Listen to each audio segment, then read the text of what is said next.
सभी शिव भक्तों को हर हर महादेव। चलो आओ जानते हैं इस वीडियो के माध्यम से आपको पशुपति व्रत की पूजा पाठ की विधि, शुभ मुहूर्त और कितने समय के लिए यानी कि कितने सोमवार के लिए रखना चाहिए व्रत, पूजा पाठ की विधि में क्या करना है और क्या काम नहीं करना है। महिलाएं इस वीडियो को ज़रूर सुनें। आओ इस वीडियो में आपको पशुपति व्रत की एक महत्वपूर्ण बात बताना चाहती हूँ। पशुपति नाथ का व्रत करने से पहले भक्तों को यह जानकारी होना चाहिए कि व्रत करने का उद्देश्य मात्र भूखा रहना नहीं है, अपितु भक्त उपवास को प्राथमिकता इसलिए दे रहा है ताकि वह अपने जीवन में आध्यात्मिकता उन्नति कर सके। चलो आओ जानते हैं पशुपति नाथ जी की कथा के बारे में। शिव महापुराण और रुद्र पुराण में कई बार वर्णन आता है। जो भक्त पशुपति नाथ जी की कथा का श्रवण करता है, श्रवण मात्र से उसके सारे पापों का अंत हो जाता है, उसे असीम आनंद की प्राप्ति होती है और वह शिव का अत्यधिक प्रिय बन जाता है। एक समय की बात है जब शिव चिकारा का रूप धारण कर निद्रा मगन में ध्यान में मगन थे। उसी वक्त देवी देवताओं पर भारी आपत्ति आन पड़ी और दानवों और राक्षसों ने तीन लोक में स्वर्ग में त्राही त्राही मचा दी। तब देवताओं को भी यह स्मरण था कि इस समस्या का निदान केवल शंकर जी ही कर सकते हैं। इसलिए वह शिव को वाराणसी वापस ले जाने के लिए प्रयत्न करने के लिए शिव के पास चले गए। परंतु जब शिव ने सभी देवी देवताओं को उनकी ओर आते हुए देखा तो शिव ने नदी में छलांग लगा दी। छलांग इतनी तीव्र थी कि उनके सींग के 4 टुकड़े हो गए। इसके पश्चात भगवान पशुपति चतुर्मुख लिंग के रूप में प्रकट हुए। तभी से पशुपति नाथ जी की पूजा और व्रत का निधान आया है। जानते हैं पशुपति व्रत रखने की विधि। महापुराण में जहाँ वर्णन आता है कि पशुपति व्रत का मुख्य उद्देश्य महादेव को प्रसन्न करना है। पशुपति नाथ जी का व्रत सोमवार को किया जाता है। सभी भक्तों को यह ध्यान रखना चाहिए कि पशुपति नाथ जी का व्रत करते समय हमें ब्रह्म मुहूर्त में उठना अति आवश्यक है। ब्रह्म मुहूर्त में स्नान कर साफ सुथरे कपड़े को धारण करें। भक्तों को निरंतर अपने मन में और मुख में श्री शिवाय नमस्तुभ्यम का जाप करना चाहिए। पूजा की थाली में कुमकुम, अबीर, गुलाल, अश्वगंधा, पीला चंदन, लाल चंदन और थाली में ऐसे चावल रखें जो खंडित ना हो। थाली में अगर धतूरा और आंकड़ा हो तो वह भी रखें। परंतु बहुत सारे भक्तों के मन में यह प्रश्न आता है कि यह सब पूजा सामग्री एकत्रित करना बहुत ही कठिन होता है। इसका यह अर्थ कतई नहीं है कि अगर इसमें से एक भी सामग्री नहीं हुई तो बोले बाबा हमसे प्रसन्न नहीं होंगे, क्योंकि भक्तों को हमेशा याद रखना चाहिए कि हम उन्हें भोलेनाथ कहते हैं जो सभी जीवों पर दया और करुणा को बरसात करते हैं। जिस प्रकार से एक पिता को अपने पुत्र की चिंता होती है, उसी प्रकार से शिव अपने भक्तों की चिंता करते हैं। उन्हें रिझाने के लिए हमें कोई कठिन परिश्रम नहीं करना है, अपितु एक लोटा जल भी अगर हमने उन्हें प्रेम से अर्पित कर दिया तो वह भी बहुत है। भक्तों को यह भी याद होना चाहिए यही सामान हमें पूजा के लिए शाम को भी लगेगा, इसलिए इसकी मात्रा अधिक रखें।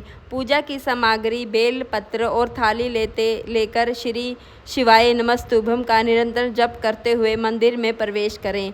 अगर भक्तगण यह कर पाते हैं तो शिवलिंग के आसपास सफाई नहीं है तो सबसे पहले भक्तों को सफाई का विशेष ध्यान रखना चाहिए।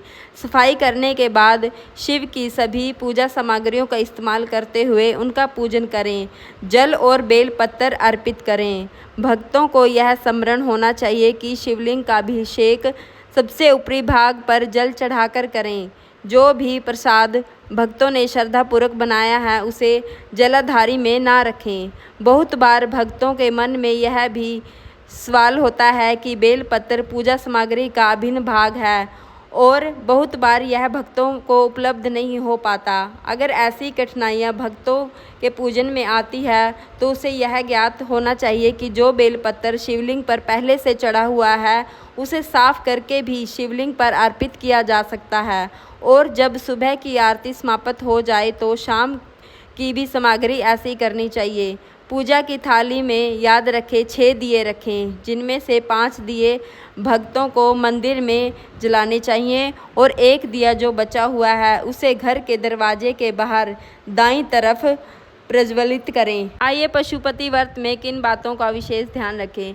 भक्तों को यह स्मरण रखना चाहिए कि यह व्रत हम शंकर जी को प्रसन्न करने के लिए कर रहे हैं, इसलिए व्रत करते समय हमें भोजन का ध्यान न रखते हुए अपितु ओम नमः शिवाय नमस्तुभ्यम का जप करना चाहिए। सुबह सुबह भक्तों को फलाहार ले लेना चाहिए और शाम को पशुपतिनाथ जी की पूजा होने के पश्चात भोजन ग्रहण करना चाहिए, परंतु भोजन के पूर्व उसे प्रसाद का वह भोग लगाना चाहिए जो वह घर में लाया है। परंतु भक्तों को यह याद होना चाहिए कि प्रसाद सबसे पूर्व उस व्यक्ति को मिले जिसने उपवास रखा है, फिर भी उस प्रसाद को परिवार के अन्य सदस्यों में देना चाहिए।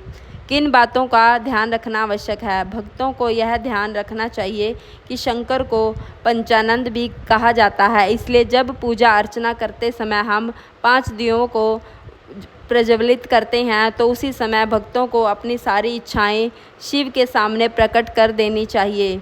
कितने समय तक पशुपति व्रत रखें। भक्तों को कम से कम 5 सोमवार तक पशुपतिनाथ का व्रत रखना चाहिए। इसका अर्थ यह कतई नहीं है कि भक्त 5 सोमवार से अधिक पशुपति का व्रत नहीं रख सकते। जब भक्त सफलतापूर्वक 5 व्रत कर लेता है तो छोटे सोमवार भक्त को उद्यापन करने की विधि प्रारंभ कर देनी चाहिए। उद्यापन के दिवस भक्तों को ब्रह्म मुहूर्त में स्नान करके पूजा थाली को तैयार रखना चाहिए, परंतु उद्यापन के लिए थाली में 108 वस्तुएं रखें, चाहे मूंग हो, चावल हो या मखाने हो। अगर भक्त परिस्थितियों के कारण 108 वस्तु रखने में असमर्थ है तो जितनी श्रद्धापूर्वक भक्त थाली में सामग्री एकत्रित कर सकता है उतना सामान रखें। पूर्व व्रत की तरह सुबह और शाम पशुपतिनाथ जी की पूजा करें। पूजा करने के पश्चात मंदिर में 11, 21 या 31 का दान दें। इस दिवस पर आप प्रसाद थोड़ा ज़्यादा बनाएं ताकि ज़्यादा भक्तों को प्रसाद बांटा जा सके। पशुपति व्रत में बाधाएं आए तो क्या करें। अगर भक्त किसी भी परिस्थितियों के कारण सोमवार को व्रत करने में असफल हो तो इसे व्रत को अगले सोमवार पर करना चाहिए।